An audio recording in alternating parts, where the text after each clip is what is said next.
ಮೊದಲನೇದಾಗಿ ನಾನು ಭೀಮೇಶ್ ಈ ಸಿದ್ದರಾಮಯ್ಯನವರ ತ್ಯಾಗದ ಮಾತು ದೆಹಲಿಯಲ್ಲಿ ಹೋಗಿ 2 ದಿನ ಮಾತು ಕಳೆದ್ರೂ ಸಹ ಎಸ್ ಸಿದ್ದರಾಮಯ್ಯನವರು ಅವಿನೇರವಾಗಿ ತ್ಯಾಗಕ್ಕೆ ಸಿದ್ಧ ಅಂತ ಒಪ್ಕೊಂಡ್ರ ಅನ್ನೋ ಪ್ರಶ್ನೆ. ಏನು 13ನೇ ತಾರೀಕು ಬೆಂಗಳೂರಲ್ಲಿ ಸಭೆ ಆಗುತ್ತೆ. ಆ ಸಭೆಯಲ್ಲಿ ಸಿದ್ದರಾಮಯ್ಯನವರು ಮಾತನಾಡ್ತಾರೆ. ಸೋನಿಯಾ ಗಾಂಧಿಯವರು ರಾಹುಲ್ ಗಾಂಧಿಯವರು ತ್ಯಾಗವನ್ನು ಮಾಡಿದ್ದಾರೆ, ನಾವು ಅದನ್ನು ಪಾಲನೆ ಮಾಡಬೇಕಾಗತ್ತೆ ಅನ್ನೋದು ಸ್ಪಷ್ಟವಾಗಿ ಅವರು ಹೇಳ್ತಾರೆ.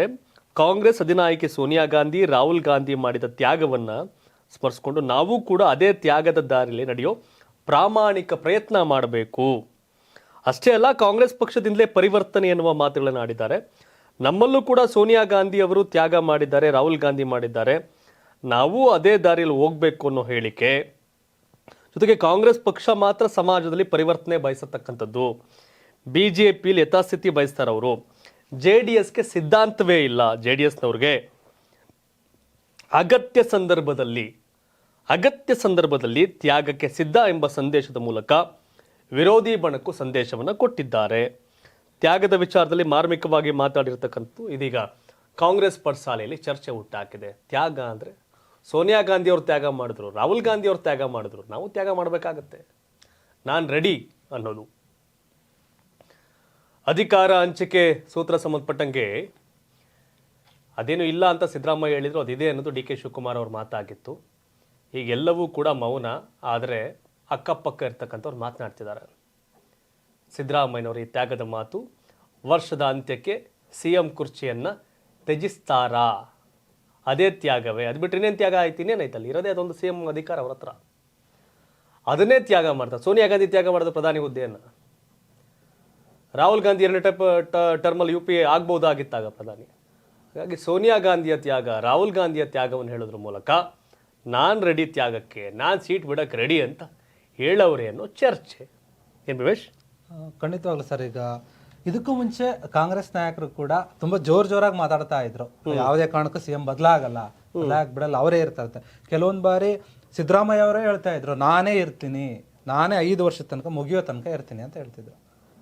ಎಲ್ಲೋ ಒಂದು ಕಡೆ ಈ ಒಂದು ಡಿನ್ನರ್ ಮೀಟಿಂಗ್ಗಳು ನಡೆದ ಮೇಲೆ, ಸತೀಶ್ ಜಾರಕಿಹೊಳಿ ಮನೇಲಿ ನಡೆದ ಮೇಲೆ ಏನು ಕೆಲವೊಂದು ವಾತಾವರಣ ಬದಲಾಗ್ತಾ ಬಂತು. ಆ ಮಧ್ಯದಲ್ಲಿ ಹೈಕಮಾಂಡ್ ಬಂದಿದ್ದು, ಕೆಲವೊಂದು ಆದೇಶಗಳನ್ನು ಕೊಟ್ಟಿದ್ದು, ಎಲ್ಲೋ ಒಂದು ಈ ನಾಯಕರನ್ನ ನಿಯಂತ್ರಣ ಮಾಡೋದ್ರಲ್ಲಿ ಹೈಕಮಾಂಡ್ ಯಶಸ್ವಿ ಆದಂಗೆ ಕಾಣ್ತಾ ಇದೆ. ಸ್ವಲ್ಪ ಸಿದ್ದರಾಮಯ್ಯನವರು ಹೈಕಮಾಂಡ್ ಯಾವುದು ಬಹಿರಂಗವಾಗಿ ಹೇಳಿಲ್ಲ. ಸುರ್ಜೇವಾಲ್ ಅವರೇನು ಬಹಿರಂಗವಾಗಿ ಅವ್ರ ಜೊತೆ ಮಾತಾಡಿಲ್ಲ, 1-to-1 ಸಪ್ರೇಟ್ ಮಾತಾಡಿದ್ದಾರೆ. ಅವತ್ತು CM ಸ್ಥಾನಕ್ಕೆ 2023 ರಿಸಲ್ಟ್ ಬಂದ ಪಟ್ಟಿಡ್ ಕೂತಾಗ ಅವರು ಕೂಡ ಅದೇ ರೀತಿ ಮಾತಾಡಿದ್ರು. ಮೊದಲು ಪ್ರತ್ಯೇಕವಾಗಿ, ನಂತರ ಒಟ್ಟಿಗೆ ಕೂರಿಸಿ ಅಧಿಕಾರ ಹಂಚಿಕೆ ಸೂತ್ರ ಆಗಿದೆ ಅನ್ನೋದು. ಅದಾದ್ಮೇಲೆ ಸಿದ್ದರಾಮಯ್ಯನವರು ಬಹಳಷ್ಟು ಬಾರಿ ಅಧಿಕಾರ ಹಂಚಿಕೆ ಸೂತ್ರ ಬಗ್ಗೆ ಕೆಲವರ ಹತ್ರ ಹೇಳಿದ್ದಾರೆ ಅನ್ನೋದನ್ನೇ. ಅಗ್ನಿಶ್ ಶ್ರೀಧರ್ ಮಾತಾಡ್ತಾರೆ ತುಂಬ ಚೆನ್ನಾಗಿ. Agnish Sridhar YouTube channel content ಇದೆ, ನಾನು ನನಗೂ ರಾಜಕೀಯದಲ್ಲಿ ಕಾಂಗ್ರೆಸ್ ಸರ್ಕಾರದಲ್ಲಿ ಪ್ರಬಲ ವ್ಯಕ್ತಿಗಳು ಈ ಅಧಿಕಾರ ಹಂಚಿಕೆ ಸೂತ್ರವನ್ನು ತಿಳಿಸಿದ್ದಾರೆ. ಆ ಕಾರಣಕ್ಕೆ ನನಗೂ ಸಮ್ ಟೈಮ್ ಪ್ರಸ್ತಾಪ ಮಾಡೋದು ಅದನ್ನು. ಸಿದ್ದರಾಮಯ್ಯನವರು ಅದನ್ನು ಒಂದಿನ ಮೊದಲೇ ನಾನು ಸೀಟ್ ಬಿಟ್ಕೊಡ್ತೀನಿ ಬಿಡಿಯಾ ಅಂತ DK ಶಿವಕುಮಾರ್ಗೂ ಕೂಡ ಭಾಳಷ್ಟು ಬಾರಿ ಸಿದ್ದರಾಮಯ್ಯನವರು ಹೇಳಿದ್ದಾರೆ ಅಂತ. ಒಂದು ದಿನ ಮೊದಲೇ 2.5 ವರ್ಷ ಸಿದ್ದರಾಮಯ್ಯನವರು, 2 ವರ್ಷ DK ಶಿವಕುಮಾರ್ ಅನ್ನೋ ಅಧಿಕಾರ ಹಂಚಿಕೆ ಸೂತ್ರದಲ್ಲಿ ಒಂದು ದಿನ ಮೊದಲೇ ನಾನು ಅಧಿಕಾರ ತ್ಯಾಗ ಮಾಡ್ತೀನಿ ಅನ್ನೋದನ್ನ ಸಿದ್ದರಾಮಯ್ಯನವರು ಹೇಳಿದ್ದಾರೆ ಅಂತಲೇ ಇರೋದು. ಅಂದ್ರೆ ಹಾಗಾಗಿ DK ಶಿವಕುಮಾರ್ ಇದುವರೆಗೂ ಕೂಡ ಇಲ್ಲ ಆದ್ರೆ ಹಾಗೆ ಹೇಳ್ದಂತ ವ್ಯಕ್ತಿ ಅದ್ಯಾವುದೂ ಇಲ್ಲ ಅಂತ DK ಶಿವಕುಮಾರ್ ಇಂಗ್ಲಿಷ್ ಚಾನೆಲ್ಗೆ ಒಂದು ಇಂಟರ್ವ್ಯೂ ಕೊಡ್ಬೇಕಾದ್ರೆ ಪವರ್ ಶೇರಿಂಗ್ ಬಗ್ಗೆ ಮಾತಾಡಿದಾಗ ಸಿದ್ದರಾಮಯ್ಯ ಯಾವುದೂ ಇಲ್ಲ ಅಂತ ಹೇಳ್ತಾರೆ.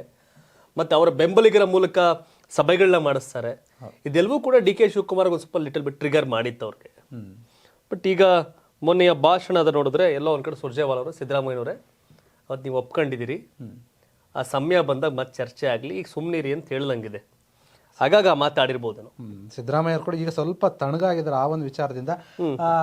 ಹೈಕಮಾಂಡ್ ಕೆಲವೊಂದು ನಾಯಕರನ್ನ ಸುಮ್ಮನಿರಿಸೋದ್ರ ಕೂಡ ಯಶಸ್ವಿ ಆಗಿದೆ. ಯಾಕಂದ್ರೆ ಯಾರು ಸುಮ್ಮನಿದ್ದವ್ರೆ? ಈ ಮುಂದವಲ್ಲ ಸುದ್ದಿ ನೋಡ್ಮ. ಈಗ ದಲಿತ ನಾಯಕರ ಅವ್ರ ಮೀಟಿಂಗ್ ನಾವು ಅವರು ಕೂಡ ಏನ್ ಹೇಳ್ತಿದ್ದಾರೆ ಅಂದ್ರೆ,